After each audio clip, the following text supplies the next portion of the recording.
बाबा लक्ष्मण दास एक बार first class compartment में सफर कर रहे थे। जब टिकट चेकर आया तो बाबा के पास टिकट नहीं था, जिसके उपरांत करौली गांव में बाबा लक्ष्मण दास को उतार दिया गया। बाबा पास में ही अपना चिमटा धरती पर गाड़ कर बैठ गए। अधिकारियों ने जब ट्रेन को हरी झंडी दिखाई तो बहुत प्रयासों के बाद भी ट्रेन 1 इंच आगे नहीं बढ़ी। यात्रियों में से किसी ने रेलवे अधिकारियों को सुझाव दिया कि वे साधु को वापस ट्रेन में चढ़ने दें। बाबा 2 शर्तों पर ट्रेन में चढ़ने के लिए सहमत हुए। पहला ये कि करौली नामक गांव में एक रेलवे स्टेशन बनाएं, और दूसरा, रेलवे कंपनी आगे से साधुओं के साथ बेहतर व्यवहार करे। अधिकारियों ने सहमति दी और बाबा मुस्कुराते हुए ट्रेन में चढ़ गए और ट्रेन तुरंत चलने लगी। करौली नामक स्थान पर हुए इस चमत्कार के बाद बाबा लक्ष्मण दास, जिनका वास्तविक नाम लक्ष्मी नारायण शर्मा था, उनका नाम बाबा नीम करौली पड़ गया। हेलो, हाय, नमस्कार, पहलाग। मेरा नाम है नीरज और आप देखना शुरू कर चुके हैं हेलो कुमाऊं की खास सीरीज सफरनामा। बाबा नीम करौली एक चमत्कारी बाबा थे। उनके भक्त उन्हें हनुमान जी का अवतार मानते थे। उनका जन्म साल 1900 में उत्तर प्रदेश के अकबरपुर गांव में हुआ।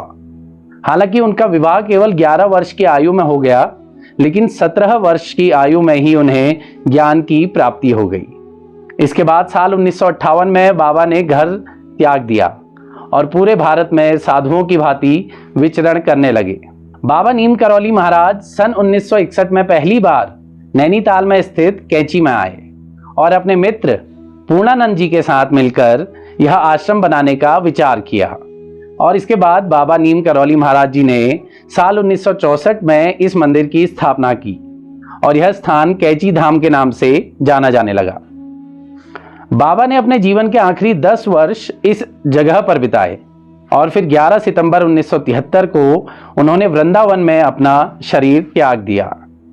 उत्तराखंड के नैनीताल जिले के पास अल्मोड़ा रानीखेत मोटर मार्ग पर स्थित कैंची धाम में हर वर्ष 15 जून को एक विशाल भंडारे का आयोजन किया जाता है, जिसे कैंची धाम के स्थापना दिवस के रूप में मनाया जाता है। नीम करौली बाबा के भक्तों में एप्पल के मालिक स्टीव जॉब्स और फेसबुक के मालिक मार्क जकरबर्ग का नाम लिया जाता है। कहा जाता है कि इस धाम की यात्रा करके उनका जीवन बदल गया। बताया जाता है कि बाबा के आश्रम में सबसे ज्यादा अमेरिकी ही आते हैं। हाल में भारतीय क्रिकेटर विराट कोहली भी अपनी पत्नी अभिनेत्री अनुष्का शर्मा के साथ कैंची धाम में आए थे।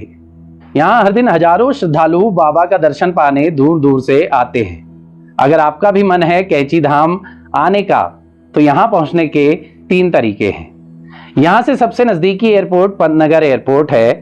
इसके अलावा यहाँ से सबसे नज़दीकी रेलवे स्टेशन काठगोदाम है। काठगोदाम रेलवे स्टेशन से अल्मोड़ा रानीखेत मोटर मार्ग पर 36 किलोमीटर की दूरी पर स्थित है कैंची धाम। रेलवे स्टेशन से आप प्राइवेट टैक्सी या फिर उत्तराखंड परिवहन की बसों से धाम तक आसानी से पहुंच सकते हैं। अगर आप भी हैं बाबा के भक्त, तो अभी इस वीडियो को शेयर करें। आपको हमारा ये एपिसोड कैसा लगा, हमें कमेंट के माध्यम से बताएं। देवभूमि उत्तराखंड से जुड़ी ऐसी ही रोचक जानकारी के लिए देखते रहिए हेलो कुमाऊं। अगर आपने अभी तक हमारा चैनल सब्सक्राइब नहीं किया है तो जल्दी से सब्सक्राइब करें। धन्यवाद।